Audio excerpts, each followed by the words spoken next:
He put me in an ambulance.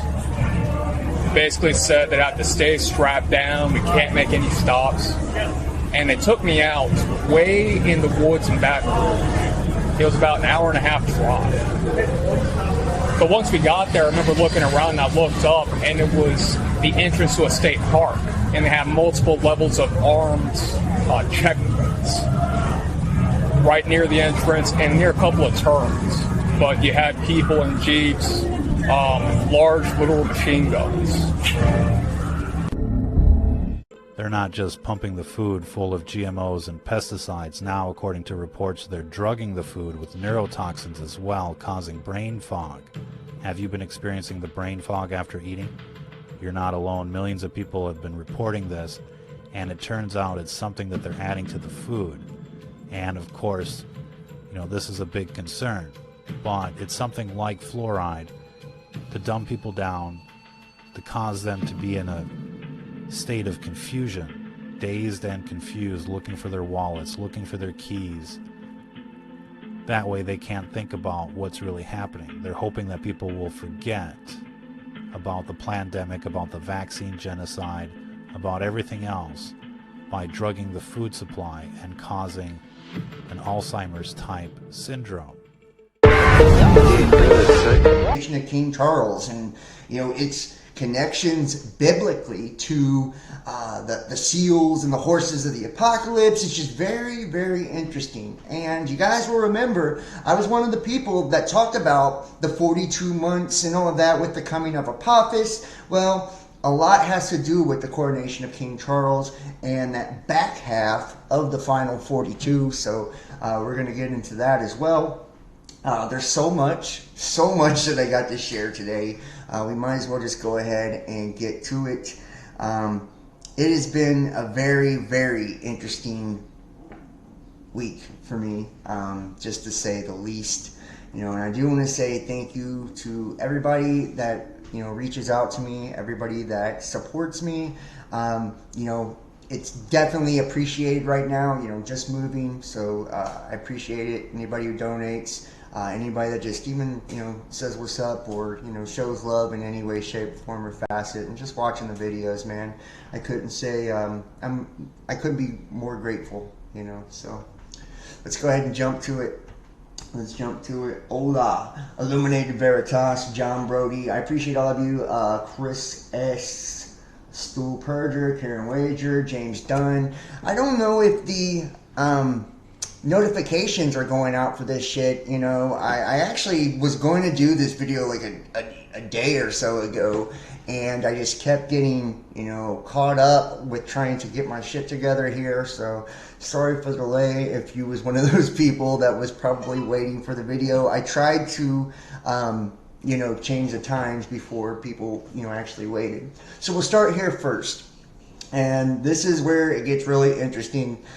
You guys know that a lot of the shit that they got going on in Ukraine and all of this shit, to me, is nothing but, smoke and mirrors. It reminds me of the book 1984. I got the book sitting right over here. Maybe I'll do a video and give you a tour of my apartment and show you the books I read and shit like that. Yeah,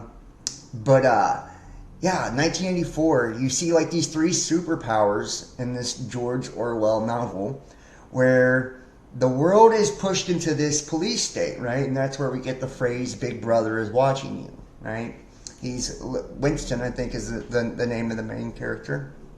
And they talk about hearing the sounds of explosions, right? All through the night. And then like in this perpetual war system, right? Like the report from Iron Mountain back in like the 50s and 60s, where they did the report talking about perpetual war and how it actually keeps the people under control, and that it breeds patriotism so they will be loyal and subservient to their countries, right? So this explosions that are going off in this book basically was, they were saying like, he said, I don't even know if it's real, if they're just letting off fireworks or we're actually at war.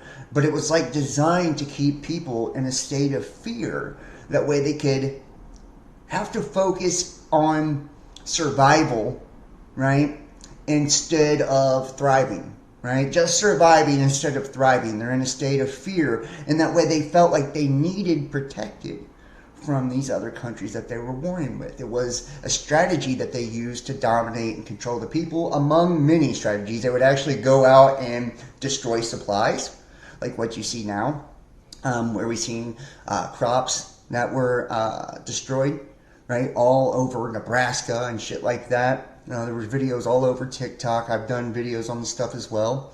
The dumping out of crude oil and gasoline and all that, right? Creating supply shortages too. That way there's constant supply and demand, because if there was ever enough for everyone, right, nobody would be trying to cut each other's throat to get to the top. So this is how they keep us at war with ourselves.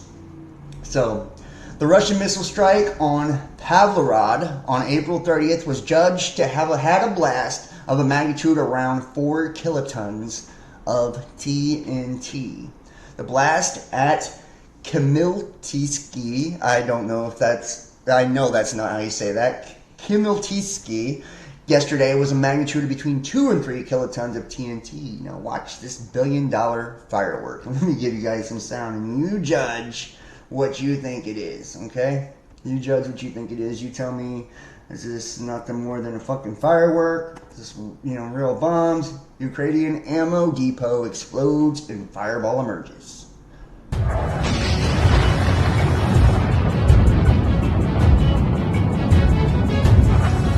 you're in the chat, make sure to hit that like. Oh, thank you for the super chat, Illuminated Veritas. Much love, brother.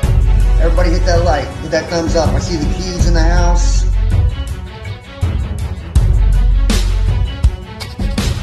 Rocked by huge explosion after Russian drone strikes. And notice it's done by drones now, right? It's not men that are dropping these bombs anymore. It's AI. Which we're going to talk about AI today too. AI girlfriends.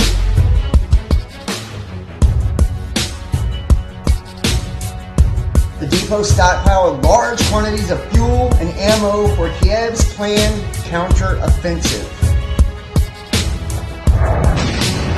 The Daily Mail reported that Russians sent 21 drones to army silo in West Ukraine. Russia appears to be targeting facilities as Kiev's counter-offensive looms.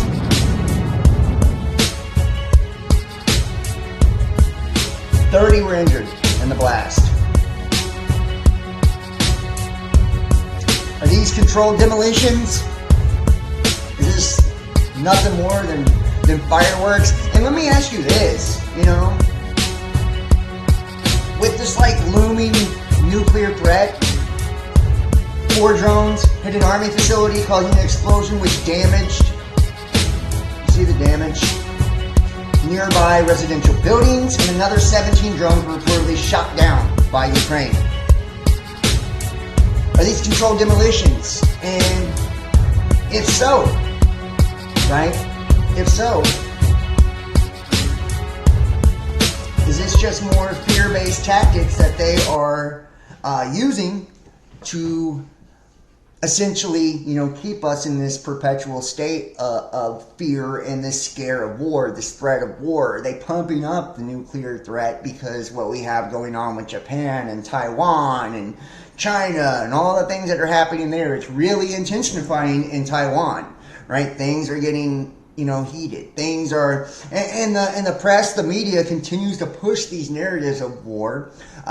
We now know that nuclear is back as part of this green agenda and all of that. Everything's nuclear, right? And we see that being put out and that rhetoric being used quite a bit. Do you think that we'll ever go to World War III? Do you think that there ever will be nuclear war? Do you think that nuclear bombs are even real? Some people don't. Some people think it's all TNT. Some people think it's all fireworks. Some people think it's all bullshit. The first explosion, a lot of fuel involved. The second explosion, huge shockwave, almost like the Lebanon warehouse blast. And that's exactly what it reminded me of. You guys remember that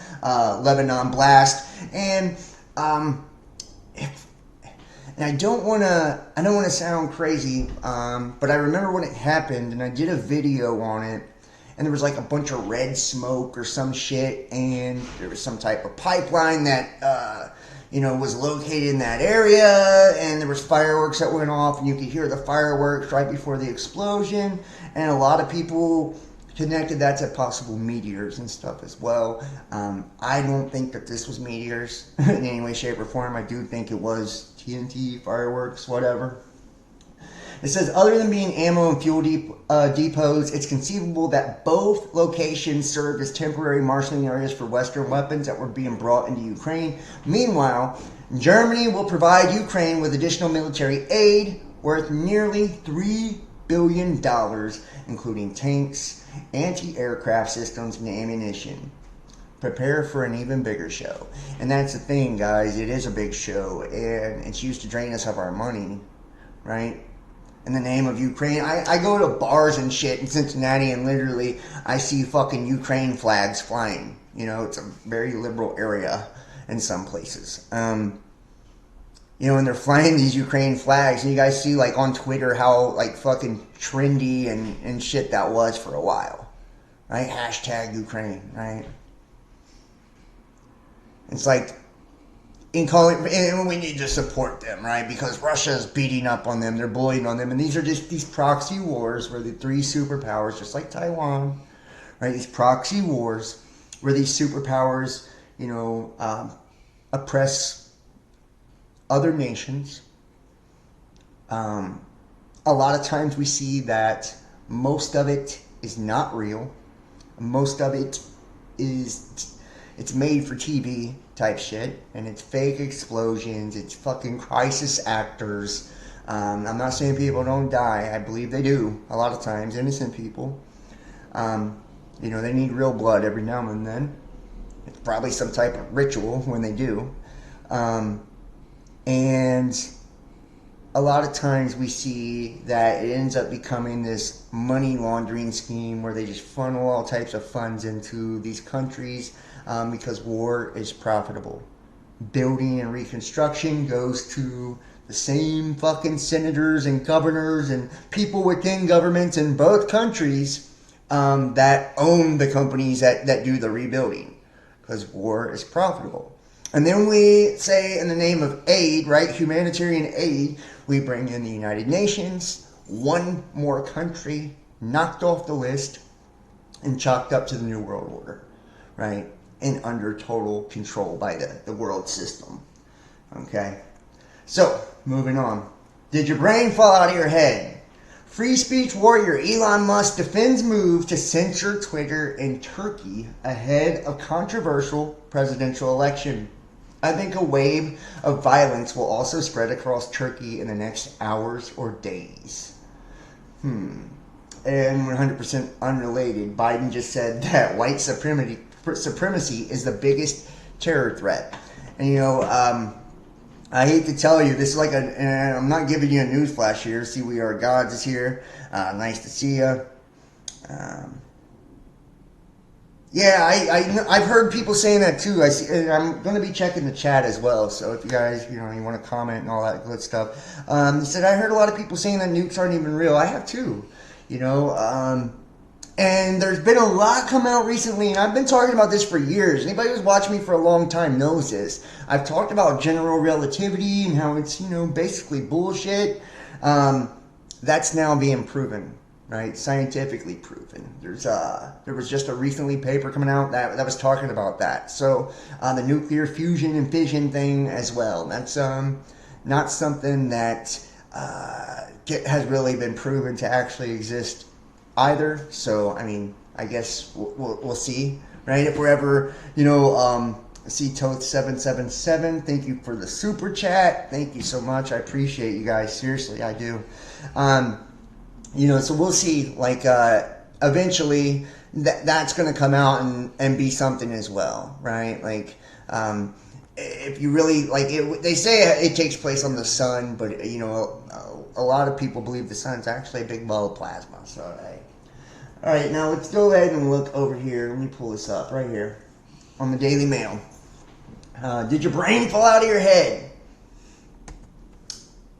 Free speech warrior Elon Musk defends move to censor Twitter in Turkey ahead of controversial presidential election. And like I said in the chat, let me know if you can hear me, you can see me, you can see the videos, you can hear the videos, and all that good shit.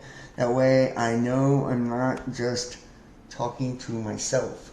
Twitter boss Elon Musk confirmed the social media platform is blocking content in Turkey ahead of upcoming presidential election. He did not specify details about which tweets would be affected or who made the request. Turkish President Recep Tayyip Erdogan has previously blocked the site and is facing a strong challenge in the election from Kemal Kılıçdaroğlu. Jeez, those names are fucking difficult. Yes, nice catching you live. Hello to all. I see Wendy Hope Hottie Coats. Is that what that is? And I don't know. We'll get into something too. I had recently. I've had people that do watch me that actually have tried to cause some trouble in my personal life. So I'm probably going to be changing my phone number, very soon. So this is just like on a little side note.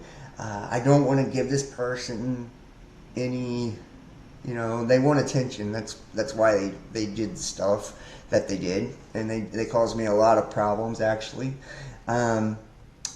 So I will be changing my phone number here soon. So if you're somebody like you're trying to get a reading, or you want to say what's up or whatever, you want to connect with me, it's like you should probably do it now. Email me or text me or whatever now, because it will be changed within the next week or so.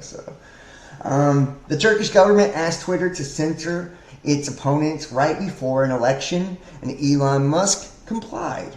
Should generate some interesting Twitter files, reporting Iglesias tweeted. Musk didn't take kindly to the assertion, blasting Iglesias in the comment section of his post. Did your brain fall out of your head? The choice to either throttle Twitter entirely or limit access to some tweets. Which one do you want? Yeah, this is fucking crazy. Yeah. We could post what the government in Turkey sent us. Will do. Yeah, Musk later said that he would show what the government in Turkey sent us, but failed to do so even several hours after the swipe. Of course he did. He's not gonna put out nothing that's actually gonna cause him any real shit. If you notice, the Twitter files were all shit that everybody knew anyways. For one, it just confirmed that the NIH and all the people associated with the jabs and all that shit were most definitely making threats to Twitter and forcing certain accounts to be suspended, forcing certain people to be muted and silenced. And it's like, tell us something we didn't know. You know what I mean? Tell me something I don't know. I used to do content creation full-time as a full-time job before the pandemic. After that, the censorship has changed things so much. Like, I make nothing from this now. I just do it because I love it, Musk said that he would do that. It's response to the legal process and to ensure Twitter remains available on the people of Turkey. We've taken action to restrict access to some content in Turkey today. Twitter's global government affairs account tweeted on Friday, Saturday, 6 a.m. in Turkey. Twitter users were not happy with Musk's compliance with the Turkish government's request. Yeah, and it's like, this shit all started back on Facebook when they were saying, Facebook and the Russian bots and influence the elections, right? And we know that was just an excuse for them to censor shit back then. Then Facebook had its day in court, and another excuse to censor people when they were talking about how the platform would, and Instagram would push certain things to certain people, creating these fucking echo chambers, and they were toxic and negative. And it's like, then we seen, where they would talk about how you can't just let anybody say anything. Remember fake news? Everybody was chanting that shit when Trump was running for president. And then after the fact, you've seen that was a catchphrase to actually target the very people that were supporting him, by him. You get that? It's called controlled opposition, right? It's made me very unpopular with a lot of people. Because also now, in order to be a truther, conspiracy theorist, spiritual, Christian, whatever, right? An anarchist, in order to be anything legit, you have to be a conservative now. I don't know if you guys missed the memo. Did you guys know that? You have to be a conservative now. You have to be a Republican, or else you don't know the truth now. It's weird, right? It's so weird. It's like, okay, they're not two wings to the same bird. We didn't all get had by him. Okay, whatever. Moving on. And and you can see this too. Dear Feds, at least change a uniform.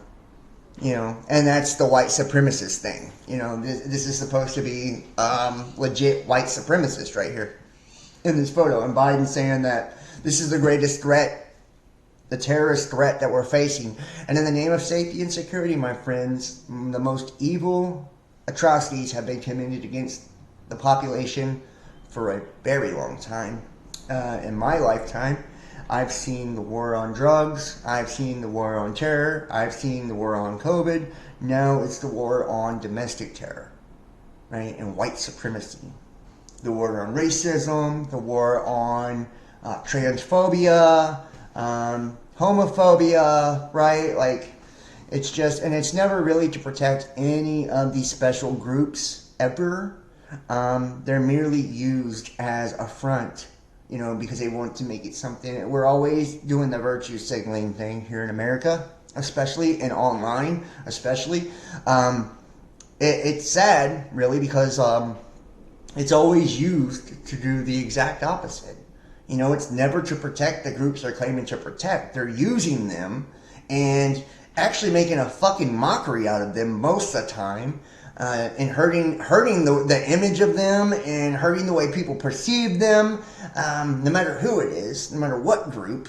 And they're creating division amongst us by creating collectives, creating groups. And you guys all know within the Illuminati card game, and the construct of communism and socialism, that collectivism, right? That's how you control groups of people. You create unique collectives, right? And within these collectives, like conservatives or Trumpers, right? Or Anons or whatever, you know what I'm saying?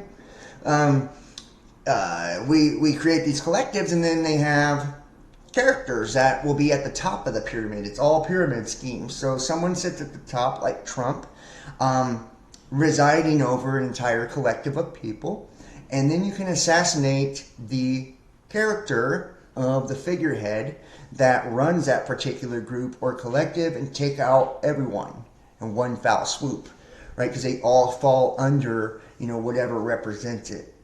Whether it's a flag, a symbol, a sigil, a person, an idea, it doesn't matter, right? And they take everything unique, genuine, grassroots, and then they fucking corrupt it. Of course, it's already there. Recession. Corporate America's earnings says it's already arrived. And Elon is controlled opposition. Anything he says is designed to divide and distract. Yeah.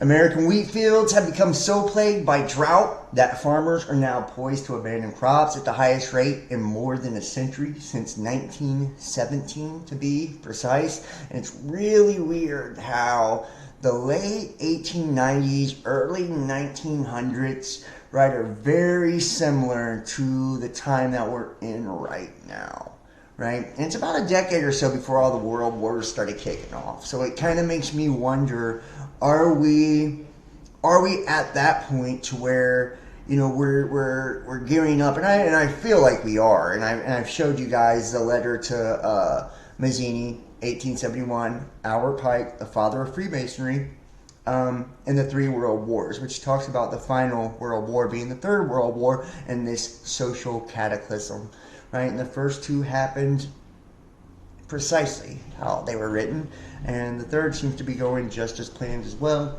right? And this is to bring about this, this new world order, this one world system, and we know that it's already in place, because when the pandemic happened, everybody fell in line, right? Every country did the same things and, same protocols.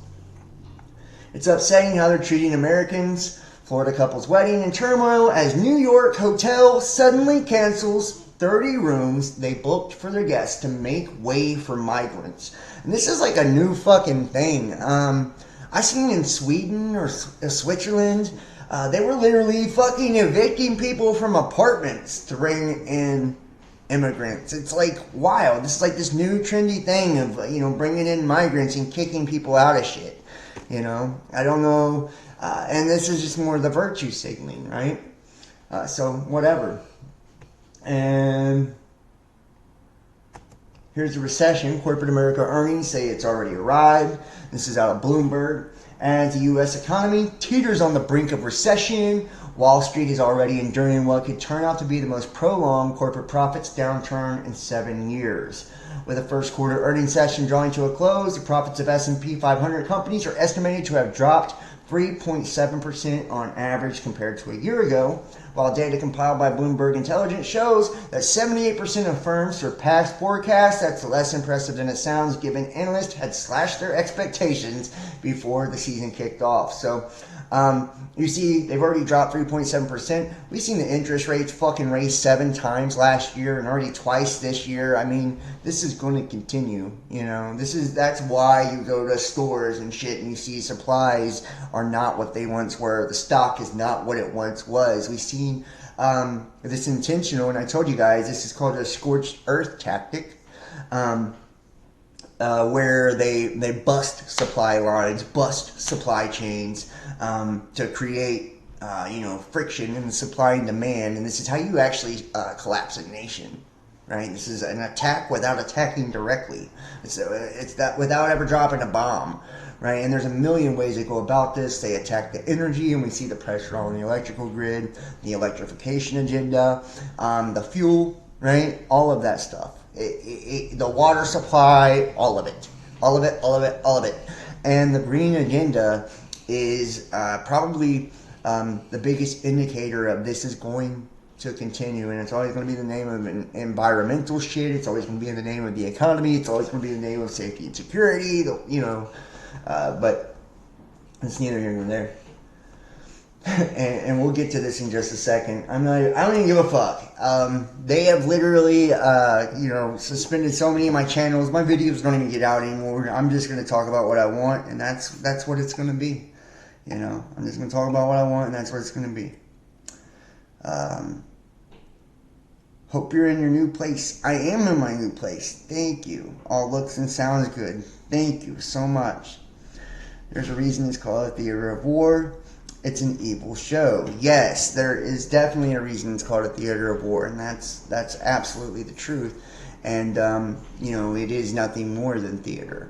And we see this play out on many, many levels, not just the FBI and the feds and shit acting like white supremacists, the war on domestic terrorists, or what we've seen with the acting on January 6th in the Capitol riots, right? That was more theater. And then what we've seen in Ukraine with the bullshit explosions and all of that, it's theater, period. So, A416, aka the concentration camp bill, allowed government officials to imprison the unvaccinated or any group suspected of being a risk of spreading COVID. This is NewYorkSenate.gov. And what's really crazy is I've reported on all of this shit. And are they going to pay me back for all the money I've lost from the censorship? Are they going to give me all my subscribers and my views and my accounts back that I've lost? My livelihood that I lost from all of this shit? Don't think so. Introduced by A. Perry, read once, referred to the Committee of Health, an act to amend the public health law in relation to the removal of cases, contacts, and carriers of communicable diseases who are potentially dangerous to the public health. The people of the state of New York represented in Senate and Assembly, do enact as follows. Section 1, the public health law is amended by adding a new section to read as follows. A removal and detention, that's imprisonment, that's to put you in jail, of cases contacts carriers who are or may be a danger to public health. Other orders. The provisions of this section shall be utilized in the event that the governor declares a state of health emergency due to an epidemic of any communicable disease. Upon determining by clear and convincing evidence that the health of others is or may be endangered by a case, contact, or carrier, or suspected case, contact, or carrier of a contagious disease that, in the opinion of the governor, and you see that's underlined there, in the opinion of the fucking governor, not a doctor, in the opinion of the governor, after consultation with the commissioner, may pose an imminent and significant threat to the public health, resulting in severe morbidity or high mortality, the governor or his or her delegee, including but not limited to the commissioner or the heads of local health departments, may order the removal and or detention of such a person or of a group of such persons by issuing a single order, identifying such persons either by name or by a reasonably specific description of the individuals or group being detained. Such person or group of persons shall be detained in a medical facility or appropriate facility or premises designated by the governor and or his or her delegee in complying with subdivision 5 of this section. So, wow. You guys see that, They could literally, they can literally detain you by the opinion of the governor. Like, just because you may or may not. So, and when we got into all of that back when it first happened in 2021, there's so much more to it, but I mean, they can do a lot of crazy shit. They can just identify you, have a description of you. They don't even got to know your fucking name. That's the wild part about all of it. Now, how about this? And yes, it's time to hire and pay back the wages to people fired over the mandates. And we know YouTube is wonky as fuck. I mean, they went crazy. So I want to preface this video, this topic, this conversation by stating that I am not a doctor. This is not medical advice. This is not financial advice. I am not the news, okay? I am just a guy on YouTube, and this is for entertainment purposes only. This is relevant satire, so take with a grain of salt. Okay, guys? I have to say that. So, recently I saw this article about teachers receiving back pay for being fired for declining the COVID vaccines. What? Barrington School settles with teacher fired over COVID vaccination. Here's what they got. Let's see what they actually got here. I'm going to make this a little bigger. Yeah. Alright, the Barrington School Committee has reached a settlement with 3 teachers who were fired for refusing to be vaccinated against COVID-19. Brittany Dior, and I also want to state too that I am only presenting these articles from what may or may not be reputable sources as they are written, not as my opinion or anything else. Okay. So, yeah. And this is in accordance with the Fair Use Act. Okay. And it's for educational and entertainment purposes. The Barrington School Committee has reached a settlement with 3 teachers who were fired for refusing to be vaccinated against COVID-19. Brittany DeRio, Stephanie Hines, and Carrie Thurber will each receive a payment, and you got to be fucking kidding me, $33,333. A spokesperson for the school district announced Thursday in a news release. Additionally, they will receive a back pay for $65,000 for Hines, $128,000 for Thurber, and $150,000 for DeOrio.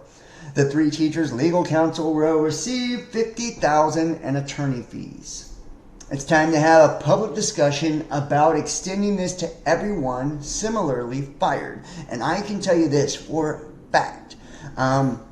Back when I used to do the private shows, which I'm going to try to bring back, I really want to try to bring something back for people that, purchase memberships or subscriptions, or to get people to support and donate, and give them something for their buck.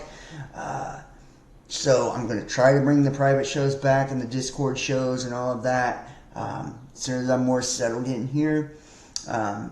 But I know for a fact, because we would have discussions during those shows, there was many people that watch this channel that lost their job, or their family lost their job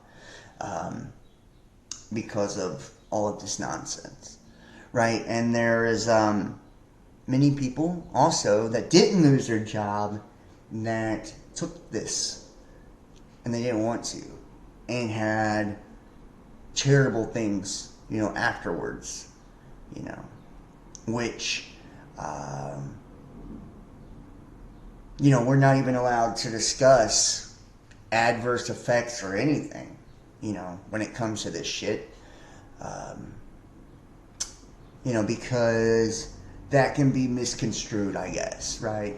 That can be that they believe that it's me trying to convince you to be an anti-vaxxer if I tell you about adverse effects. It's not me trying to educate you or anything. It's not me telling you that there's another side to this, right? I know people that's taken it and they're fine, but I also know people that's taken it and they're not. They've had issues ever since.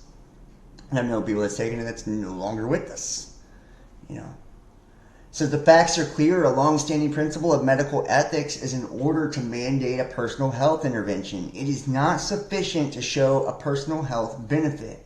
You can't force people to take blood pressure pills, for instance. Even though it has an overwhelming data, it would be good for hypertensives. You can't fire someone for having a blood pressure of 140/90 who declines medication because he believes it will make him tired. Instead, to mandate a medical intervention, you have to have a strong confidence that mandate benefits third parties, and moreover, that the benefit is so large it outweighs the loss of autonomy. And that's what it's all about, too, is that loss of autonomy, right? Let's also remember that the company that manufactures the product has a vested interest in creating more mandates. When it comes to COVID vaccination, the ethical criteria to mandate was never met. First, in December 2020 until May 2021, there was no evidence that forcing someone to get vaccinated provided a benefit beyond the vaccine you chose for yourself. In other words, if I'm worried about myself, I could choose to get vaccinated. If I force the people around me to do it, I didn't further improve my own outcome. There was no evidence that suggested this, ergo, it was unethical to mandate. Interestingly, no mandates occurred during this time period because of scarce supply. Second, the moment it was clear that COVID-19 vaccines could not halt transmission, it was also unethical to mandate. No matter how many people forced you to get it, COVID would still eventually spread to everyone. This was well known by the summer of 2021, and yet nearly all the mandates fell after this date. If public health directly or indirectly through corporations or employers improperly use the power of mandate, legal remedy is necessary. Here is my path forward. And this is pretty interesting. Just saying. I'm going to drop this link in the chat too. Okay? Just for anybody who may want to check this out. 1, anyone fired should be offered their job back. 2, everyone fired should be given back pay. 3, people should be given a payment for emotional suffering from being fired. 4, the CDC, which set the stage for this policy in the current administration, should shoulder these burdens as they are responsible for pushing employers to do it. COVID-19 vaccine mandates were unethical. Employers need to be litigated to pay people what they are owed. Public health should foot the tab. And I am not a lawyer. I am not an expert in law. And I hate having to say all this weird shit to you, but it is what it is. And if they give this video a strike, which I'm sure they will, Make sure you go check me out on Rumble and BitChute. I also had to start a new Facebook page. I'm locked out of my main page, so check those out as well. Check me out on all the, follow me on all the social medias and shit. Make sure you guys hit the like and you comment on this video. Try to help me with the algorithms. I mean, it's, at this point, it's fucking taxing, to say the least, to even try to push out content. So I need all the help I can get. And let's drop this down here. Here you go. Alright, there it is. It's in the chat for you guys if you want to check it out. I mean, don't check it out now, but you can check it out later. I'll put the chat replay on for people that want to. Moving forward. James Comer accuses White House of intimidation regarding Biden family business dealings. I mean, are you fucking surprised with that one? Anybody? People that fucked with Hillary Clinton were getting decapitated and their teeth were pulled out of their head. So Biden intimidating people because of the Hunter shit and all that, I'm not surprised at all. And I can't believe more hasn't come about from that shit, because when that's been leaked out, wow. He was getting paid and all kinds of shit. It's very, very, very corrupt. And then you see what's happening in Ukraine. It's very corrupt. But hey, right? Biden can do whatever he wants. Top Republican accused the White House of intimidating players with knowledge of the Biden family's overseas business dealings. House Oversight Committee Chairman James Comer urged the FBI to work with us as his panel struggles to get more information out of these individuals who know about the family dealings with Chinese energy conglomerate CEFC, Eastern Europe, and more. Fucking crazy, right? Fucking crazy. 9 of the 10 people that we've identified that have very good knowledge with respect to the Bidens, they're one of the 3 things. They're either currently in court, they're currently in jail, or they're currently missing. Wow. Honestly, they fear for their lives. Not only are the Biden lawyers and the Biden White House intimidating them, the media is trying to intimidate and discredit them. Imagine that. Right? Imagine that. We've seen groups like Media Matters and all types of shit going after people for years now. This is nothing fucking new. Okay? And this is how you know Trump's also a sack of shit. Okay? When he did the reauthorization act, the reauthorization of the Patriot Act in 2020, right? He allowed them to go after individuals and not inform them or anything. He made it even worse than George Bush had made it. Okay? And Biden created these domestic terrorist fucking committees and groups that could actually target individuals as well. And, that's how they do this. So I'm sure they're labeled as domestic terrorists for trying to undermine the president, by actually having dirt on him. Anybody that's ever said anything negatively about these people at all usually ends up fucking dead. And like I said, okay. James, from the time that Hillary Clinton, you have inspired people to help. Hillary Clinton, if you fucked with her, you would be decapitated, and your teeth would be pulled all out of your head when your dead body was found. Comer declined to divulge who specifically in the White House was allegedly intimidating the people in question. Quote, I do know we're saving that for a later time. When I issue a subpoena to a bank or to an individual, the second I issue that, Jamie Raskin gets that. My biggest problem with the Democrats on the House Oversight Committee is that they're acting as a criminal defense attorney. Democrats have accused Comer of making bold claims about the alleged Biden family influence in peddling, but then failing to back it up. Oddly, he's been promising, then failing to deliver for weeks, raising questions about his shoot first, figure it out later approach to what is clearly an evidence-free, politically motivated investigation.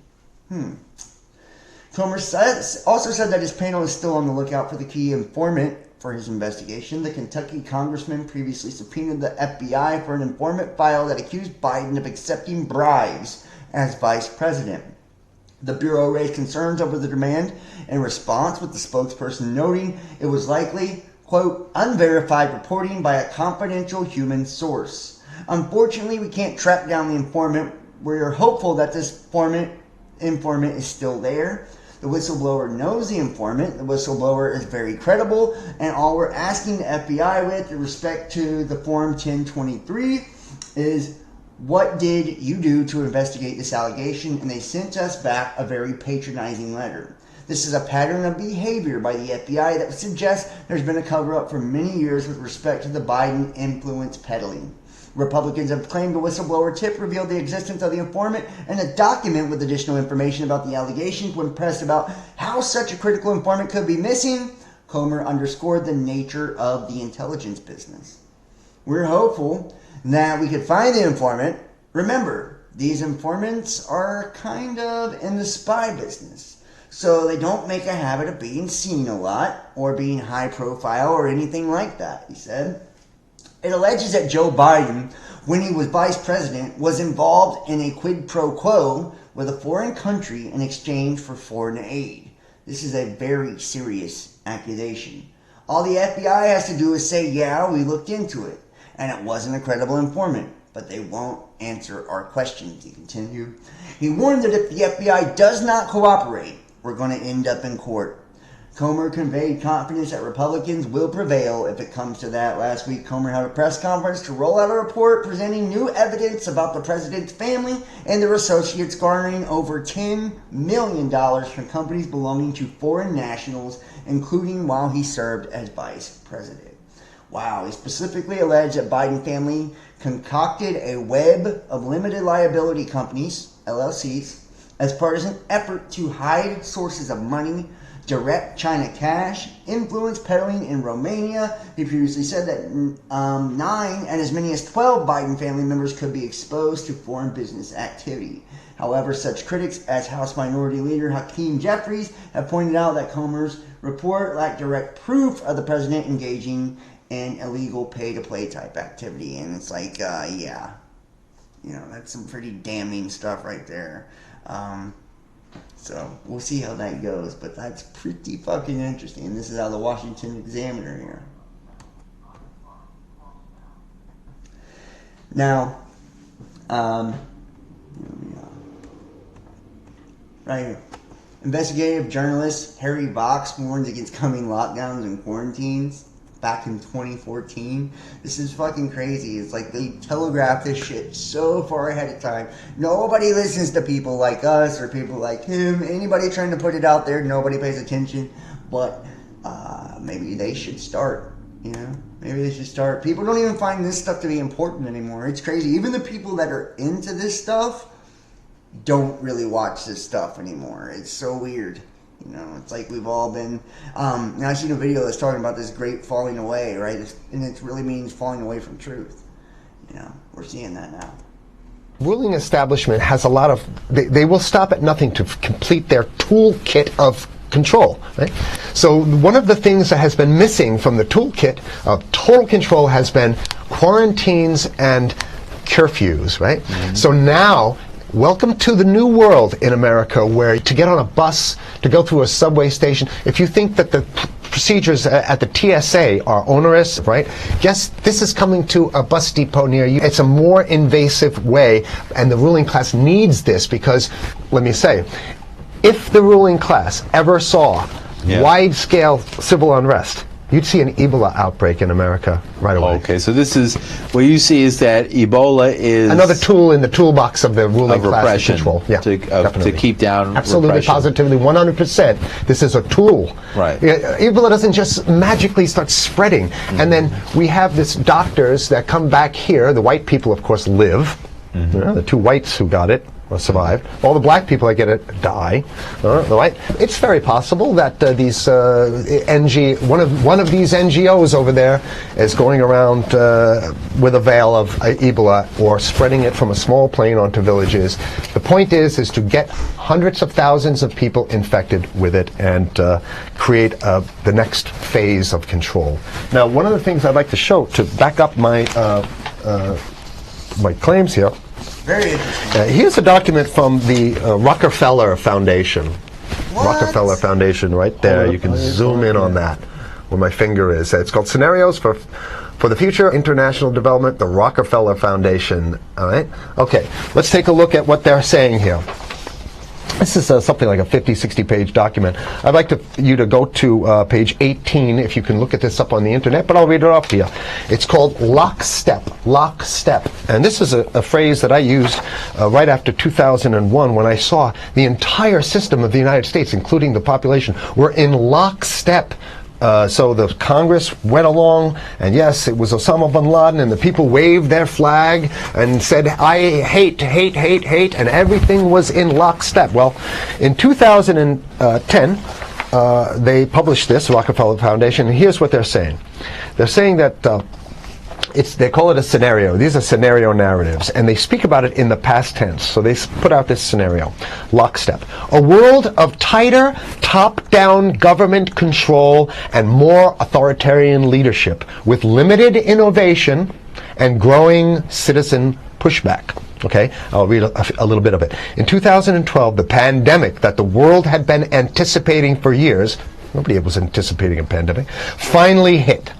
Unlike 2009's H1N1, this new influenza strain originating from wild geese, they use some scenario, but this is Ebola they're talking about. Ahead. Even the most pandemic-prepared nations were quickly overwhelmed when the virus streaked around the world, infecting nearly 20% of the global population and killing 8 million in just 7 months, the majority of them healthy young adults. The pandemic also had a deadly effect on economies. You can see the agenda. Just naked, raw, naked control agenda written down, and it's anybody's guess how this becomes effectuated in real life. So whether this is written specifically as marching orders or whether people take it upon themselves in the intelligence networks to say, okay, well, this has been produced, so this is the plan here. But these narratives have to be written in advance because the intelligence agencies don't know how to do these narratives. They need help. So these think tanks, they come up with these like Rand Corporation, Rockefeller Foundation. These are think tanks of death. The think tanks, they're not there to find great ways to help people. Right? Okay, the pandemic also had a deadly effect on economics. International mobility of both people and goods screeched to a halt. Wow. Which is what they want. They want a completely isolated world, right? Weird. Debilitating industries like tourism and breaking global supply chains. Well, of course they want tourism stopped because they're not in the tourism business. And What? I could be wrong, but it sounds like eerily familiar, don't it? Supply chains and fucking all that shit just kind of being stopped. It's like the whole world stopped. This is 2014. So strange. And they had a document from the Rockefeller Foundation laying out these scenarios, kind of like the documents we seen like SPARS, which there's been new documents, right? For new pandemics, new scenarios. I wonder, and people always say, like, John, why are you such a doom and gloom guy, and da da da da. It's like, well, I mean, I've been showing these documents for years now, shit like this, and then it happens. It's like, if you were about to walk out in front of a car, okay, and somebody just came running out and said, wait, and they stopped you, they said, you're about to get hit, would you just walk out anyway, or would you get mad at the person and take away their voice to be able to scream and stop you? Would you be pissed that someone tried to stop you? Or would you just want them to let you walk out in front of that car and die? Very similar to what is happening today. It's like we see the big bus coming. We see your dumbass walking off the curb. You're not paying attention. You got your face in your fucking phone. You know, your head up your ass. We're hollering, we're hooting, we're screaming, we're even grabbing you, trying to pull you back, and you're mad at us for it. You know, it's like, this is nothing new. This shit's been going on for a long time. There's white papers and documents on all this shit for a long time. From attacks on World Trade Center, fucking school shootings, pandemics. They're called scenarios, crisis scenarios. They hire crisis actors. Intelligence agencies run these scenarios real time. They play them out. Sometimes they'll do exercises in big cities, and people don't even know it's an exercise. A lot of times, when real events do happen, they coincide with these exercises. It's strange. You know, like 9/11. There was an exercise that day. Las Vegas shooting exercise that day. You know, that's just a couple examples. There's been a million more. You know, but you think I'm the bad guy for telling you about it. You know?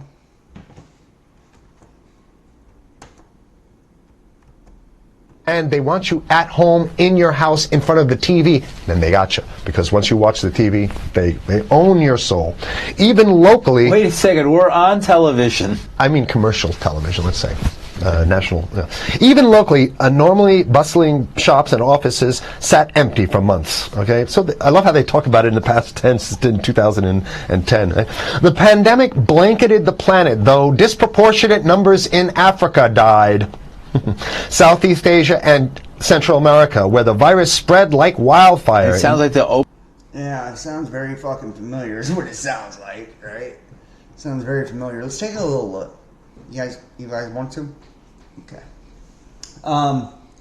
Here we go. The pandemic blanketed the planet. Through disproportionate numbers died in Africa, Southeast Asia, and Central America, where the virus spread like wildfire in the absence of an official containment protocol. But even in that sound familiar too, right? Trump failed to institute protocols and yeah, remember? But even in developed countries, containment was a challenge. The United States' initial policy of strongly discouraging citizens from flying proved deadly in its leniency, accelerating the spread of the virus not just within the U.S. but across borders. However, a few countries did fare better. China, in particular. The Chinese government's quick imposition and enforcement of mandatory quarantine for all citizens, as well as instant and near hermetic sealing off of all borders, saved millions of lives, stopping the spread of the virus far earlier than in other countries and enabling a swifter post-pandemic recovery. I would actually... Let's hear what he says about China. Opening monologue of a disaster movie, right? Exactly. Now listen to, here's the good stuff now. But even in developed countries, containment was a challenge. Now here's this one. I love this one. The United States' initial policy of strongly discouraging, in quotation marks, strongly discouraging citizens from flying proved deadly in its leniency. So they're saying, that... No, keep going. Okay, Read it. Proved deadly in its leniency. So they should have been tougher, right? Accelerating the spread of the virus, not just within the United States, but across borders. However, a few countries did fare better. China in particular. The Chinese government's quick imposition and enforcement of mandatory quarantine for all citizens, as well as its instant and near hermetic sealing off of all borders, saved millions of lives, stopping the spread of virus far earlier than in other countries. So the message is here is we have to look towards the Chinese, the oppressive totalitarian. Chinese regime as an example of what we need to be doing here. And of course... Exactly. Right. Social credit scoring, complete surveillance state, police state, lack of constitutional rights, or any rights for that matter, fucking death camps, organ harvesting, right? Mandatory fucking vaccinations, right? Like, yeah. Very fucking crazy. If you guys want this too, China's government was not the only one that took extreme measures to protect its citizens from risk and exposure. During the pandemic, national leaders around the world flexed their authority and imposed airtight rules and restrictions, from the mandatory wearing of a face mask to body temperature checks at the entries to communal spaces like train stations and supermarkets. Even after the pandemic faded, this more authoritarian control and oversight of citizens in their activities stuck and even intensified in order to protect themselves from the spread of increasingly global problems, from pandemics and transnational terrorism to environmental crisis and rising poverty. Leaders from around the world took a firmer grip on power. Fuck. At first, the notion of a more controlled world gained wide acceptance and approval. Citizens willingly gave up some of their sovereignty and their privacy to a more paternalistic states in exchange for greater safety and stability. Citizens were more tolerant and even eager for top-down direction and oversight, and national leaders had more latitude to impose order in the ways they saw fit. In developed countries, this heightened oversight took many forms. Biometric IDs for all citizens, for example, and tighter regulations of key industries whose stability was deemed vital to national interest. In many developed countries, enforced cooperation with a suite of new regulations and agreements slowly but steadily restored both order and, importantly, economic growth. Across the developing world, however, the story was different and much more variable. Top-down authority took different forms in different countries, hinging largely on the capacity, caliber, and intentions of their leaders. In countries with strong and thoughtful leaders, citizens' overall economic status and quality of life increased. In India, for example, air quality drastically improved after 2016 when the government outlawed high-emitting vehicles. In Ghana, the introduction of ambitious government programs to improve basic infrastructure and ensure the availability of clean water for all her people led to a sharp decline in waterborne diseases. But more authoritarian leadership worked less well. And in some cases, tragically, in countries run by irresponsible elites who use their increased power to pursue their own interest at the expense of their citizens, there were other downsides, as the rise of virulent nationalism created new hazards. You gotta be fucking kidding me. Spectators at the 2018 World Cup, for example, wore bulletproof vests that sported a patch of their national flag. Strong technology regulations stifled innovation, kept costs high, curbed adoption. In the developing world, access to approved technologies increased, but beyond that remained limited. The locus of technology innovation was largely in the developed world, leaving many developing countries on the receiving end of technologies that others considered best for them. Some governments found this patronizing and refused to distribute computers and other technologies that they scoffed at as second-hand. Meanwhile, developing countries with more resources and better capacity began to innovate internally to fill these gaps on their own. It is impossible to discipline and control some societies for some time, but not the whole world all the time. Wow. Meanwhile, in the developed world, the presence of so many top-down rules and norms greatly inhibited entrepreneurial activities. What? I lost my business during all this. Scientists and innovators were often told by governments what research lines to pursue and were guided mostly toward projects that would make money, market-driven product development, or were sure bets, fundamental research, leaving more risky or innovative research areas largely untapped. Well-off countries and monopolistic companies with big research and development budgets still made significant advances, but the IP behind their breakthroughs remained locked behind strict national or corporate protection. You see, guys, like this is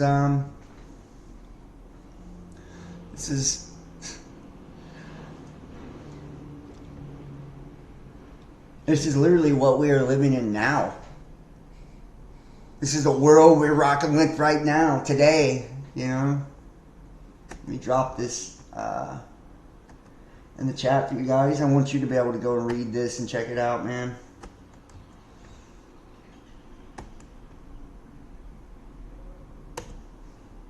You know, I know some people are gonna scoff at this shit no matter what.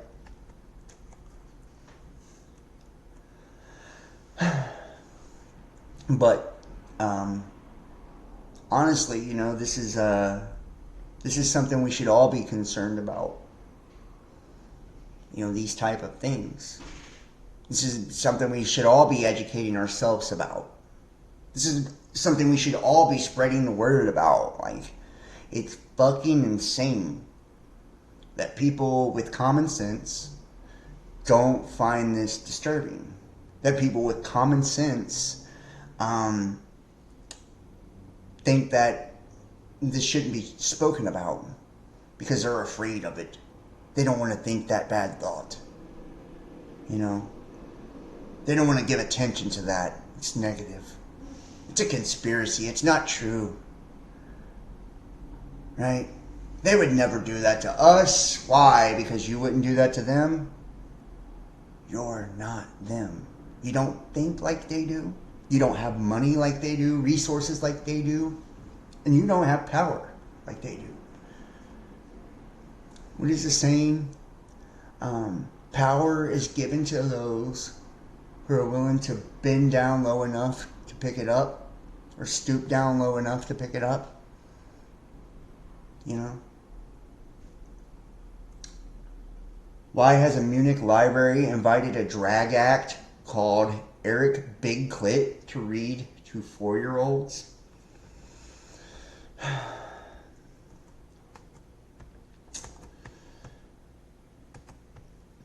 Parents are right to be angry about Drag Queen Story Hour. Do you see, like, this is what they're doing? You know, and I don't give a fuck if you're offended by it. I really don't care. At all.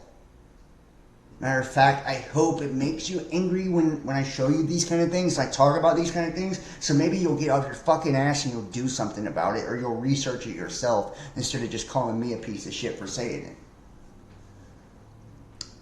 You know. This is disgusting. Not because he's a drag queen or he's gay, it's because his name's fucking Eric Big Clit and he's reading to fucking 4-year-olds. If his name was Erica Big Tits, it would also be disgusting. If it was a girl dressed as the guy doing this, it would also be wrong. Sexualizing children in any way, shape, form, or facet is wrong. It's predatory. Predatory as fuck. And we're normalizing this now. All the liberals, give a golf clap for this so you can look super virtuous, you fucking frauds. You know?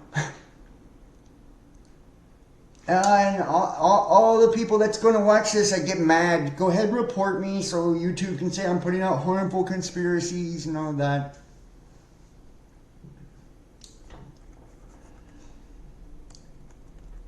Germany is being dragged kicking and screaming into the culture war. Over the past week, local politicians in Munich have been embroiled in an explosive row over a planned performance of Drag Queen Story Hour in a city library. The Drag Queen Story Hour movement began in the U.S. in 2015. Actually, I think in Cincinnati. Crazy, right? Told you it's a pretty liberal city. But it has since spread across the world. The Munich event, scheduled to take place next month, will include stories read aloud by non-binary drag king with the charming name of Eric Big Clit, and a 13-year-old trans child who has previously written a book about his journey from boy to girl. 13-year-old trans child. 13 is not... And I don't give a fuck what you think about this. Like, to me, If you can't buy beer and cigarettes, how can you cut off your fucking dick? How can you take hormones that will drastically affect your body and your health for the rest of your goddamn life when you're a child? You're not even at the consensual age for sex, but you can change your sex? Because some fucking weirdo adult's telling you that, you know, you're a boy trapped in a girl's body or vice versa?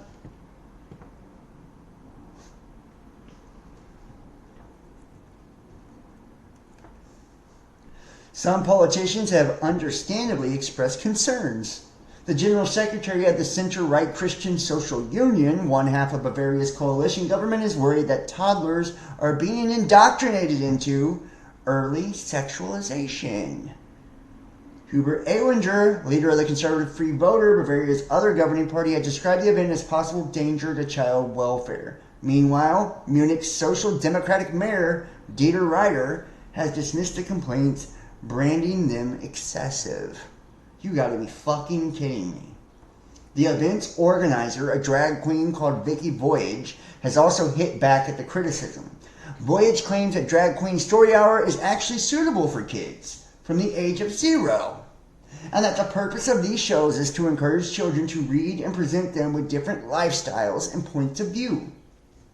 Quite why a scantily clad drag act with a sexually explicit name is needed to help children read is never spelled out. And while this talk of exploring different lifestyles might sound innocent enough, the Drag Queen Story Hour movement explicitly promotes gender identity ideology, including the belief that we can be born in the wrong body. Many parents are understandably wary of exposing their kids to this. Yeah, because it's fucking creepy, it's fucking weird, it's fucking wrong. Let the children grow up their goddamn selves and decide what gender they are. You don't have to push none of this shit on them. They'll figure it out on their own. If they're born in the wrong body, they'll let you know. You know. You don't have to pump them full of ideas. You don't have to cut off their cocks. You don't have to put... And they're in lingerie and shit. They're doing strip teases and shit for children. They're sexualizing kids. It's fucking atrocious. It should be outlawed.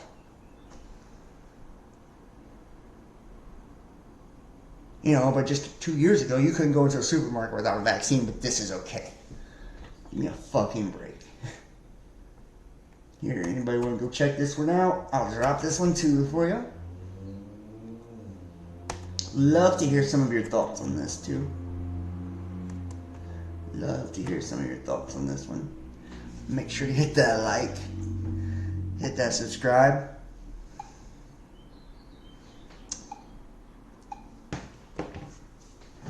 Donate, support.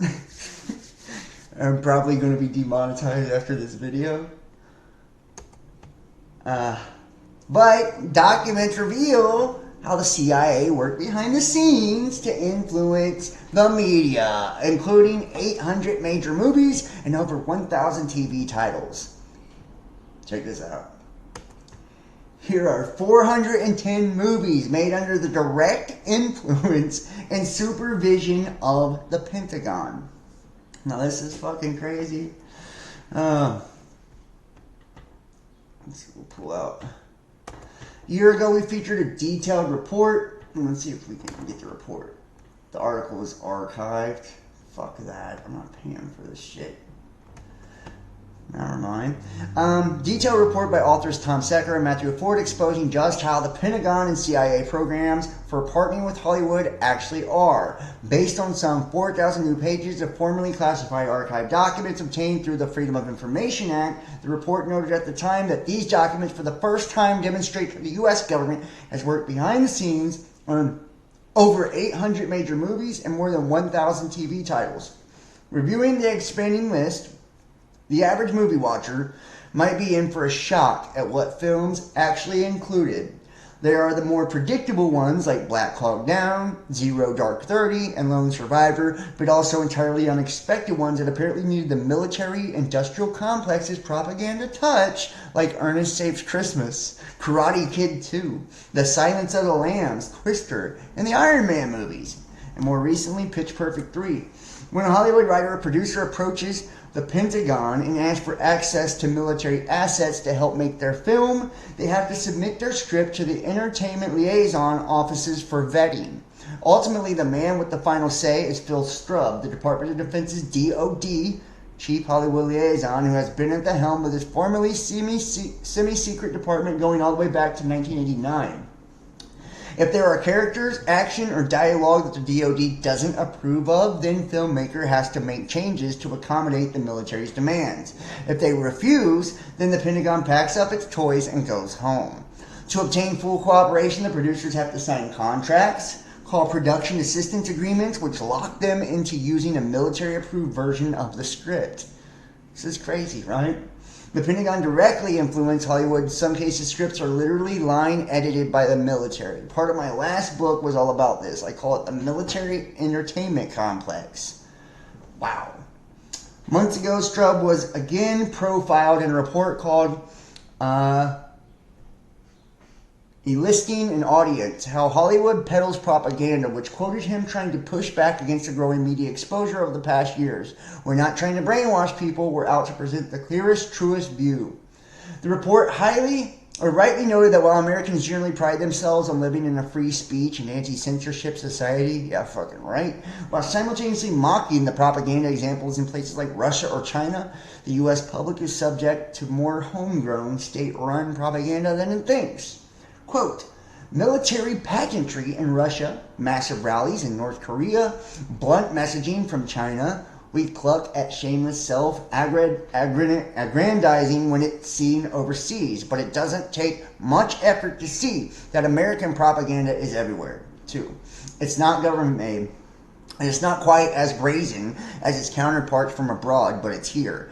And to ignore that a piece of content is, at its core, propaganda, especially these days, while Trump openly pines for grand army parades, is a mistake. There's all kinds of ways to make an ideological point here. Sometimes I do think we're not attuned enough. We need to look hard enough for propaganda. And what's more, unlike an authoritarian system, in the West, it's the consumers that are actually willing and perhaps unwitting participants in state propaganda.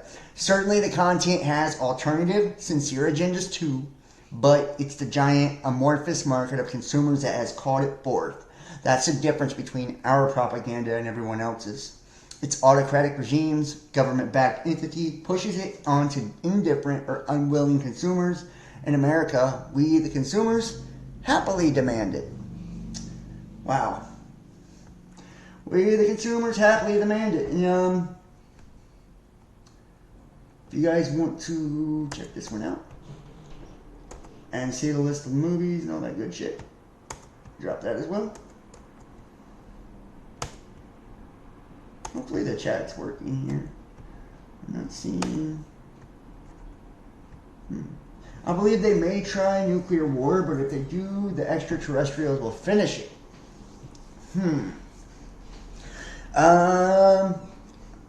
Randy Kim's. You probably haven't watched me very long, so you don't know my take on extraterrestrials, but you know, that's an interesting take. That's an interesting point of view. I'm not sure or certain that there even is a such thing as what we would call extraterrestrials. I think it could be, and I'm not saying it is, Randy. You certainly have the right to believe whatever you like to believe, and I'm not, knocking you for it. I don't know no more than you do. Your guess is as good as mine. But I believe that that's also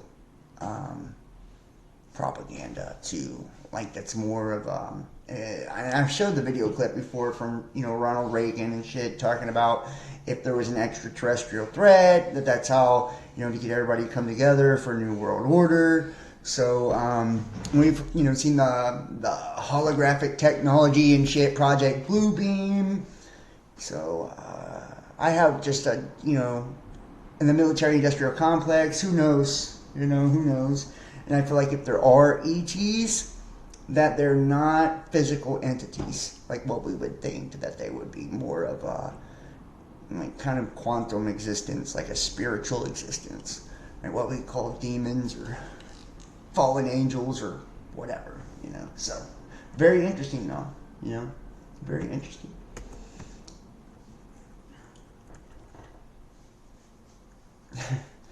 Rasmussen reports if the candidates for the 2024 Democratic presidential nominations were Joe Biden, Robert F. Kennedy Jr., and Marianne Williamson, which candidate would you vote for?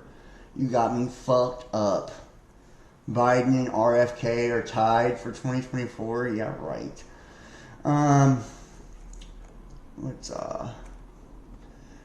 This is interesting. Deadly tornado rips through Texas community. There's been a lot of weird shit going on in Texas lately with the power grids, fucking deep freezes.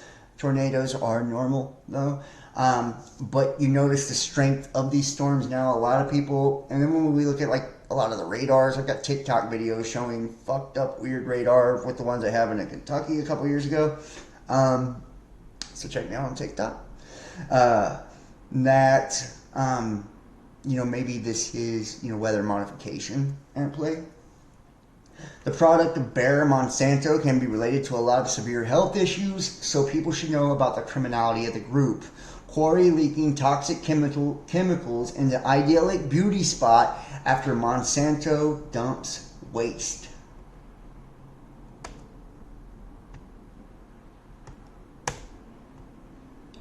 Right here. Quarry leaking toxic chemicals into idyllic beauty spot after Monsanto dumps waste. Chemical manufacturer Monsanto used Taiwan quarry situated in the beautiful Welsh countryside as a dumping ground for toxic waste, and the impact could be disastrous. And you know what? It's like Monsanto's been on the shit list for decades. But now all the train derailments and shit with the toxic chemicals, like in East Palestine, Ohio, and just it's so crazy. And they continue to tell us that global warming is like the reason for everything, when it's like actually them just poisoning the fuck out of us every chance they get. British quarry is everyday leaking toxins to the beautiful countryside after a chemical manufacturer in the site of a dumping ground for its waste for decades. No one knows exactly how devastating seepage from Taiwan quarry near Caerphilly, South Wales, but nature cannot break down the notorious polychlorinated biphenyls, or PCBs. So, experts are concerned, but these forever chemicals, because they can't disintegrate, and this has been like the thing, like this catchphrase, forever chemicals. We're seeing that in a lot of different shit.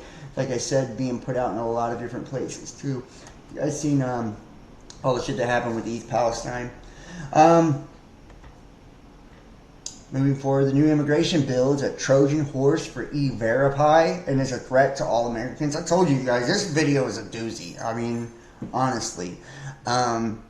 It's been a long time since I've had so much crazy, damning information on just everything. Member of the U.S. House of Representatives are set to vote this week on the new legislation that would greatly increase the federal government's power over private businesses, workers, and U.S. citizens. Unfortunately, much of the GOP majority is supportive of the legislation. The Border Security and Enforcement Act of 2023, this is H.R. 2640, because it's being marketed as a bill to secure the border. Much of the bill contains reasonable provisions such as allowing state attorneys the general authority to sue the federal government for refusing to detain illegal aliens. Other provisions include denying asylum and residency to known criminals. In many ways, the bill is an effort to rein in the executive branch control over immigration policy.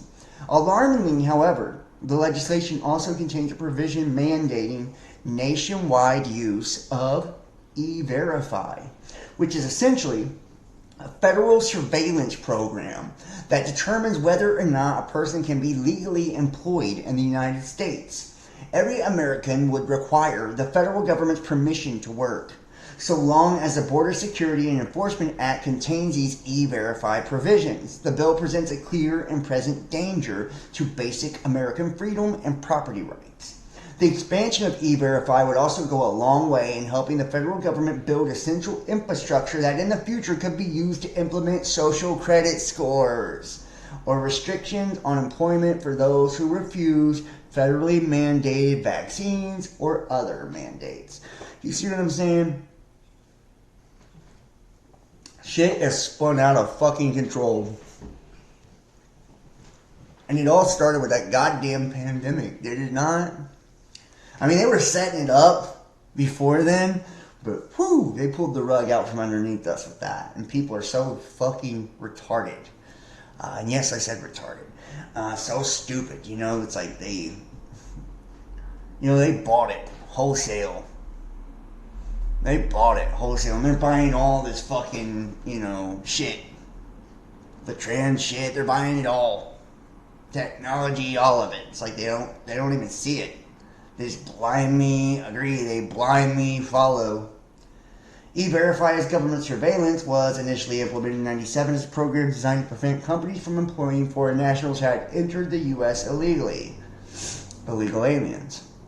The program was never made mandatory at the federal level. However, the program has generally been voluntary except for government employees in most states. Instead, mandated use of E-Verify has been a matter of state legislation, and some states have certainly been more enthusiastic about it than others. Since implementation, only 9 states have mandated the use of E-Verify for all employers. Florida is poised to be the next to impose these mandates on employers. Governor Ron DeSantis has repeatedly pushed to further regulate and surveil private businesses with universal E-Verify. Some states, such as Colorado, have implemented alternative but similar state-administered programs. The Border Security and Enforcement Act of 2023, however, would mandate nationwide use of E-Verify for all employers and remote state-level authority to approve or decline participation. In other words, Congress is now considering one of the largest expansions of federal employment regulation in years. As is often the case, however, conservatives and Republicans are happy to embrace more federal power and regulation when it suits their political agendas. It's an old trick, beginning in the days of the War on Terror. Conservatives and the GOP often promoted and approved new anti-terrorism legislation, creating vast federal spying and prosecutorial powers. Supporters often suppose such powers could only possibly be used against Islamic terrorists and other official enemies of the Bush administration. A federal spying apparatus has since been erected and deployed against virtually all Americans. Similar pro-regime arguments are now being used to promote E-Verify. We're told it will only be used against immigrants. We're told that unless you're breaking the law, you have nothing to worry about. We've heard these claims in other contexts many times before. Observers who have used or refused to be taken in by the anti-immigrant hysterics have provided some key sanity. Last week, for example, Congressman Thomas Massey warned against keeping E-Verify in the proposed bill, writing, "If heaven forbid the United States government ever adopts a social credit score, National E-Verify is one more tool they can use to prevent honest people from being part of society. Believe what you will, but it will have little impact on illegal immigration in this country." So, I wonder how many of you guys even knew about that. I'd love to see how many people were even aware that this was getting ready to happen. Honestly. Thank you for joining, Crystal. Nice to see you. Nice to see all of you guys, actually. And I am watching the chat. I don't see too many people talking. But I'd love to hear you guys' thoughts and opinions on a lot of this stuff. And I hope you guys go back. Crystal said that she's at work. Nice doing it. Working hard for the money. Hustling. And then she'll rewatch later. Well, when you rewatch, check the chat replay, and you'll be able to find all these links that I'm dropping. To all this craziness. And I feel like I'm barely getting started. U.S. failure to recognize natural immunity negatively affected pandemic response. NIH scientists. You see the backpedaling now? It's like backpedaling now, right? It's like, we fucked up. The failure to recognize how post-infection immunity is similar or superior to that bestowed by vaccination led to prolonged school closures and other problems. The National Institute of Health scientists was set to tell Congress on May 11th. Say what? U.S. health agencies chose to disregard national immunity, leading to lost jobs, staffing shortages, children kept out of school, and wasted vaccines. Marjorie Smelkinson, a research scientist at the NIH National Institute of Allergy and Infectious Disease, said in a prepared testimony. Smelkinson was one of 3 experts scheduled to testify to the U.S. House of Representatives Select Subcommittee on the Coronavirus Pandemic in Washington on Capitol Hill in a hearing on immunity during the pandemic. Smelkinson, who said she was testifying in her personal capacity, is employed by the same agency headed for decades by Dr. Anthony Fauci, who repeatedly downplayed natural immunity along with other top public health officials. Fauci and Dr. Rochelle Walensky, director of the U.S. Center for Disease Control and Prevention, were among the officials to meet secretly in 2021 to decide whether post-infection immunity should count as 1 or more vaccine doses in the recommended COVID-19 vaccination schedule. According to documents obtained by the Epoch Times, this meeting resulted in no changes to the recommendations, which advised virtually all Americans to get a vaccine even if they've recovered from COVID-19. The government's position on natural immunity meant that COVID-19 vaccine mandates across the country featured no exceptions for the naturally immune, in contrast to some other countries, which I was one of the naturally immune. Never got a vaccine at all. I'm still here. The CDC has said that there is a post-infection protection, but it varies by person, that it's unclear how long it lasts, and that recovered people should still get vaccinated. And I never even tested for the shit.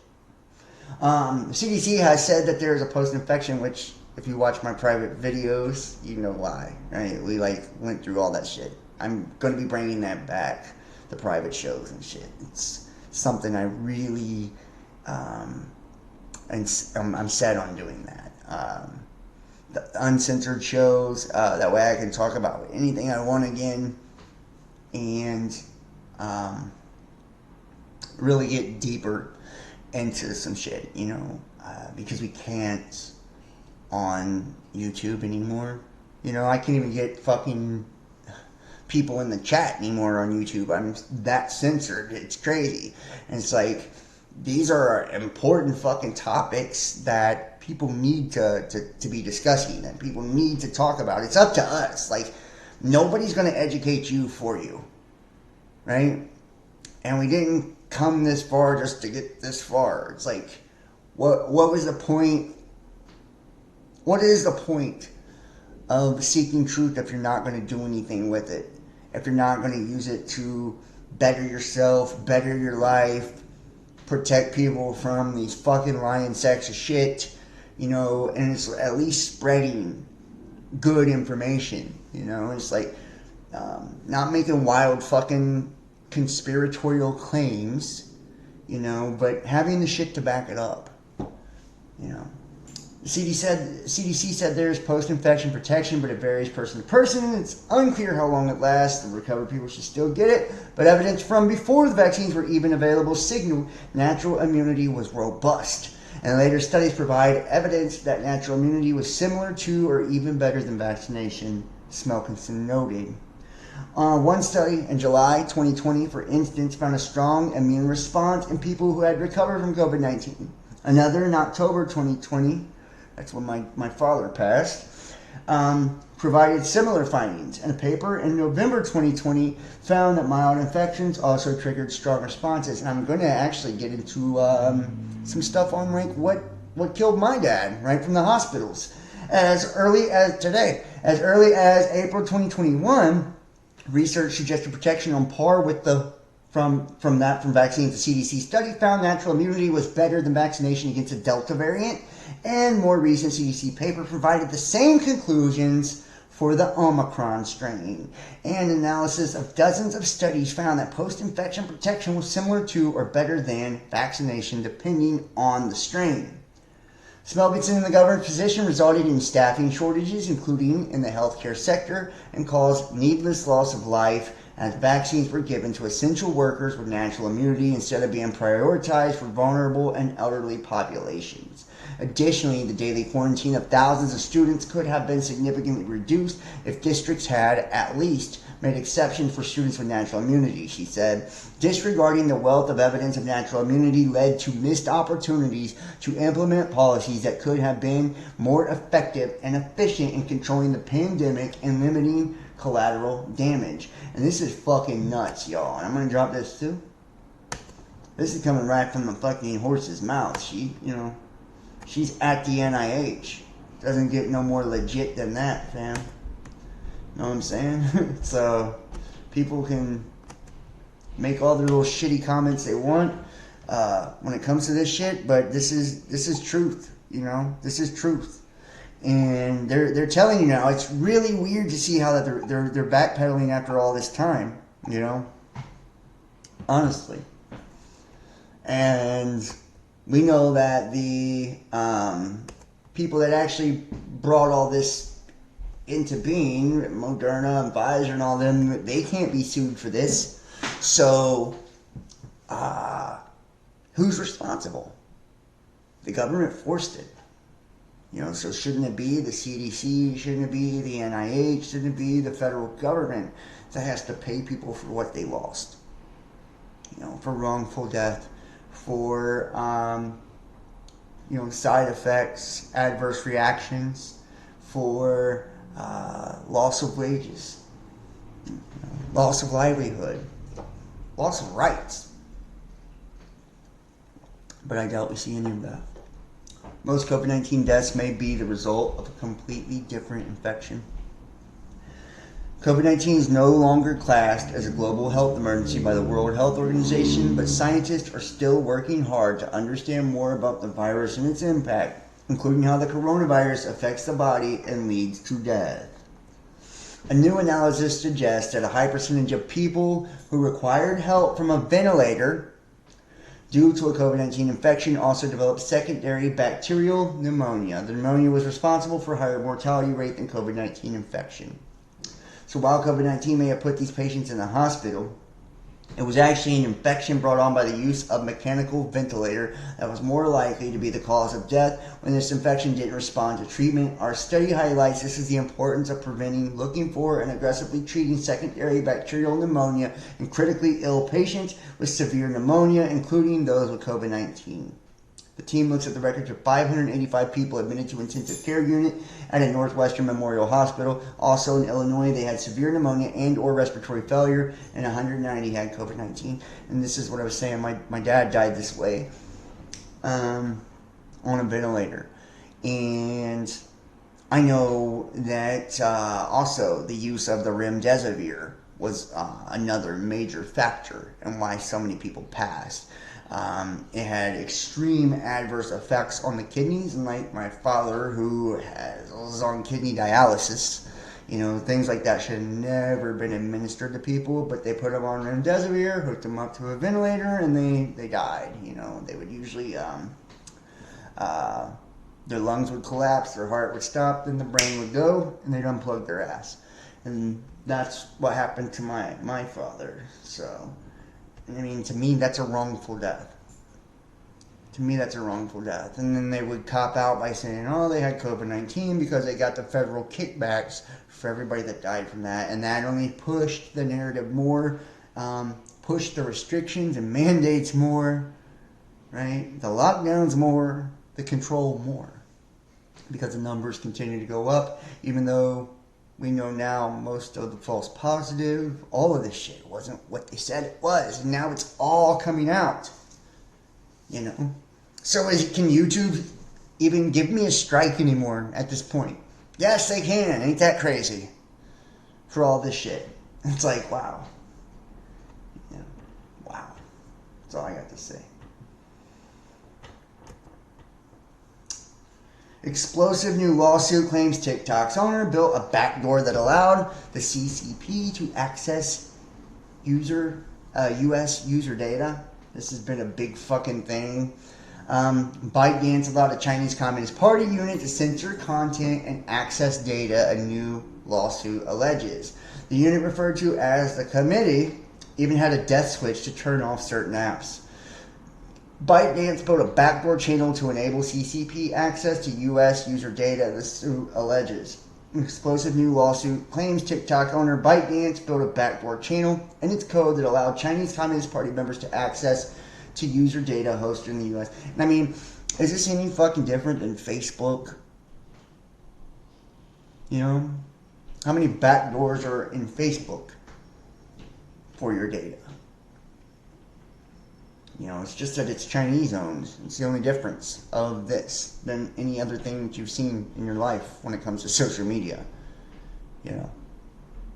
And they're creating all these weird fucking laws around TikTok too, essentially to take over the internet, you know, completely. And have a more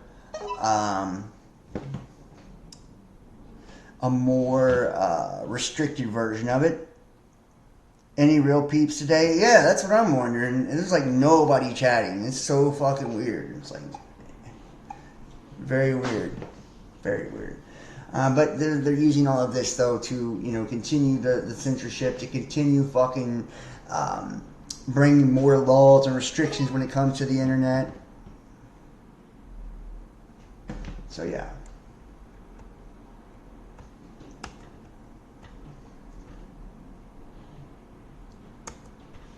Move forward. And I want to show you here. Nurse fired for refusing the vaccine reflects as national emergency ends. It's frustrating to look back.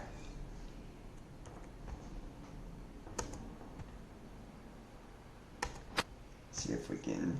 New York nurse who lost her job because she refused to take the vaccine due to medical circumstances says it's frustrating looking back as her firing as the Biden administration marks the end to the health emergency.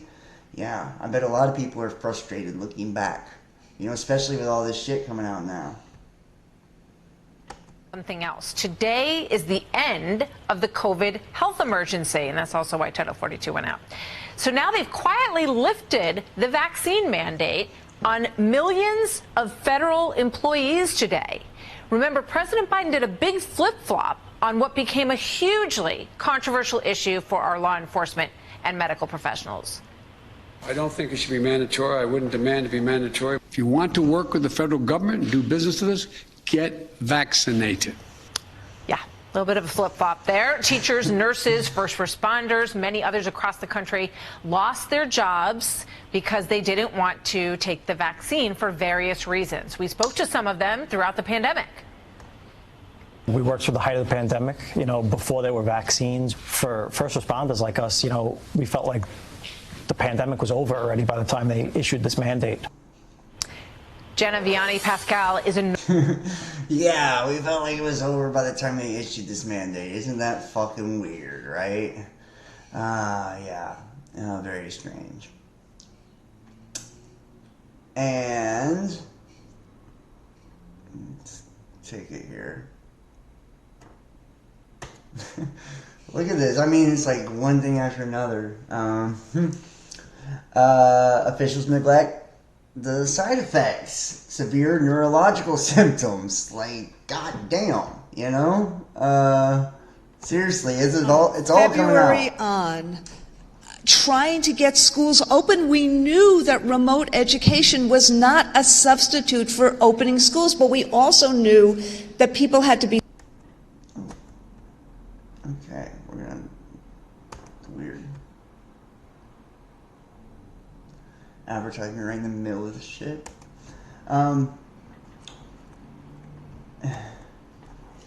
And, you know, and this was, she volunteered to participate in AstraZeneca's trial. Yeah, and this was, how many videos have we shown on this? You know, people doing the fucking Twitch and locking up and all kinds of shit. You know, it's like now we're at this point where this stuff is now being made available, you know, for people to see. It's finally out in the open now. But somehow, I don't feel like people are getting it, you know? I don't feel like people are getting it. me and put me in an ambulance. Basically said that I have to stay strapped down, we can't make any stops. And they took me out way in the woods in Baton Rouge. It was about an hour and a half drive. But once we got there, I remember looking around and I looked up and it was the entrance to a state park. And they have multiple levels of armed checkpoints right near the entrance and near a couple of turns. But you had people in jeeps, large little machine guns.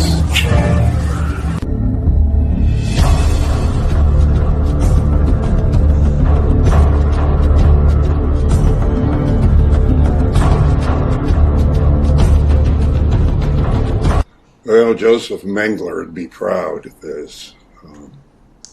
This is an experience this man had early on when COVID broke out. And this is right at also reminiscent of the camps they had that we were witnessing and saw in Australia. But this one goes a step further. I mean, I believe this is really an experimental pharmaceutical camp that was set up. That you can draw your own conclusions for us. Whatever it is, it's very, very draconian, very scary. Yeah, I mean, that's not the only thing that's been draconian or scary. They're not just pumping the food full of GMOs and pesticides. Now, according to reports, they're drugging the food with neurotoxins as well, causing brain fog. Have you been experiencing the brain fog after eating? You're not alone. Millions of people have been reporting this, and it turns out it's something that they're adding to the food. And of course, you know, this is a big concern, but it's something like fluoride to dumb people down, to cause them to be in a state of confusion, dazed and confused, looking for their wallets, looking for their keys. That way they can't think about what's really happening. They're hoping that people will forget about the pandemic, about the vaccine genocide, about everything else by drugging the food supply and causing an Alzheimer's type syndrome. And so we're trying to warn the public right now about this phenomenon. They're drugging the food supply to give people brain fog and other symptoms. And this is key to their Agenda 2030 genocide plan. They don't want people thinking about what's going on. And so the more confused they are, the more likely they're going to stumble into the next pandemic, into the next vaccine, into the next genocide. And so be on the lookout for brain fog if you've been experiencing brain fog after eating. And I mean, that's what it all boils down to. You know, it's going to perpetually become more and more control, more and more surveillance, you know. And the agenda is just going to restrict more and more and more.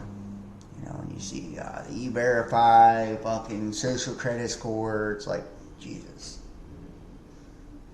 You know, and it's like people can't see where this is going. By now, you never will. You never will. I mean, we have fucking, and this is what's weird about it, is like we have fucking people with AI girlfriends and shit now. Like, yeah.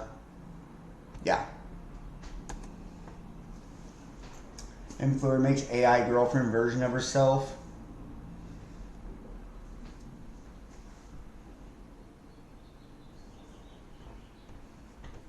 AI girlfriends. How AI knows things no one told it.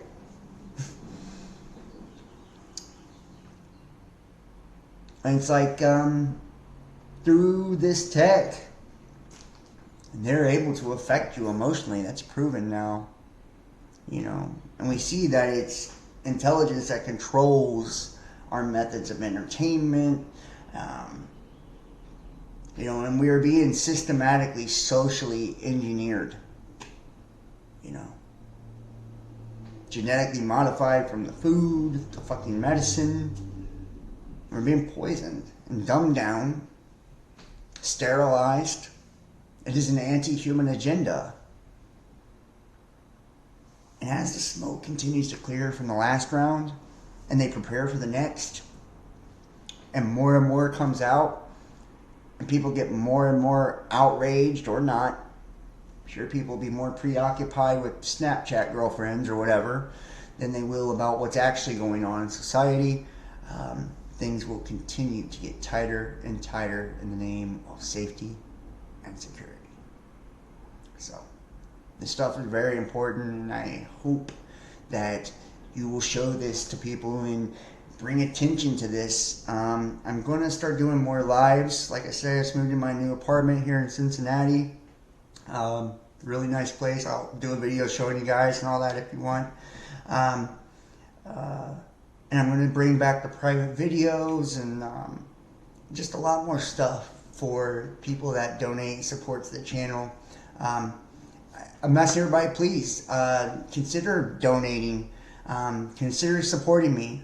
They have completely wiped my business out. Like, I don't make any money off of this anymore. I did just move, so I definitely need some help. If you guys can help me, it'd be greatly appreciated. Very much needed. So there's that. PayPal, Venmo, Cash App, Facebook Messenger Pay, and my older Facebook, you can still do it through there. Patreon, YouTube subscriptions and memberships and all that stuff. I'm going to be bringing a lot more stuff, guys. I really want to. I do this because I love it. I have a passion for it. You know, I have a passion for it. That's why. You know, no other reason. You know, no other reason. Please make sure you're subscribed. You have all clicked on the notifications. You know, make sure you're commenting. You know, hitting the like. It does help with the algorithm. And you know, share this. Share it far and wide. And check me out on all the other platforms too. Follow me Twitter, Facebook, Instagram. Check us out on Rumble, BitChute. If this gets taken down, it'll be up there still. So, like I said, please donate, please support, subscribe, hit the like. I love you guys. Thank you so much for watching, and I guess I will see you guys next time. I appreciate you all, man. Thank you so much, man. Who is that guy who used to follow him? Yeah. Alright, man. See you guys next time. Peace.